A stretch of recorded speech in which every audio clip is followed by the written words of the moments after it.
یہ کوئی شخص جانور خوش دلی کے ساتھ رضائے الہی کے حصول کے لیے ذبح کرتا ہے تو اس جانور کا خون زمین پر گرنے سے قبل یہ عمل قبول کر لیا جاتا ہے۔ اور یہ بات بھی ذہن میں رکھیے گا کہ ایام نہر یہ 3 دن جو خون بہانے کے ہیں 10، 11 اور 12 تاریخ، ان ایام میں آپ جو بھی عمل کریں، نماز پڑھیں اور دیگر صالح اعمال کریں، بہت قابل قبول ہیں اور اللہ ان کو قدر کی نگاہ سے دیکھتا ہے۔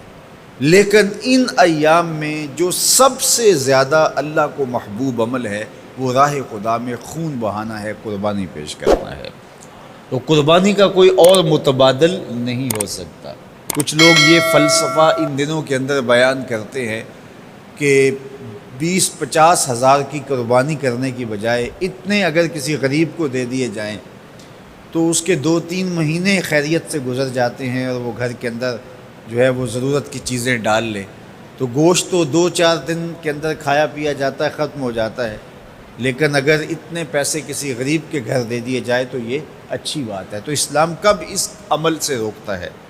غریب کی مدد کیجیے، صرف عید کے دن ہی نہیں، مینڈے کی جگہ ہی نہیں، بلکہ اسلام تو راہ خدا میں جانور ذبح کر کے اسی جذبے کو بیدار کرنا چاہتا ہے کہ تمہیں گوشت کی ضرورت بھی نہیں تھی پھر بھی تم نے ذبح کر دیا، تو جہاں ضرورت ہوگی اور تمہاری ہمسائیگی میں، تمہارے اطراف میں جب کوئی غریب ہوگا تو پھر تم اس کے لیے ذبح کیوں نہیں کرو گے؟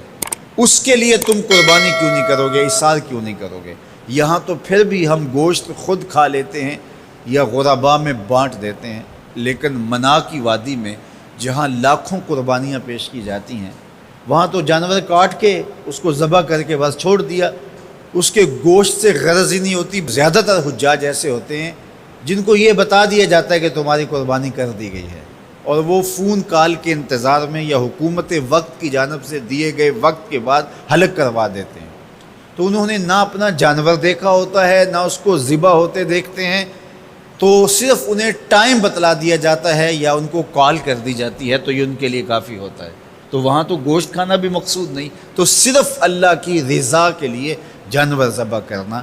تو جب رضائے الہی کے لیے جانور ذبح کرنے کا جذبہ پیدا کر کے تمہیں راہ خدا میں خرچ کرنے کی ترغیب دی جاتی ہے تو پھر تم پورا سال خرچ کرو گے، تمہارے لیے کوئی مشکل اور کوئی مشقت نہیں ہوگی۔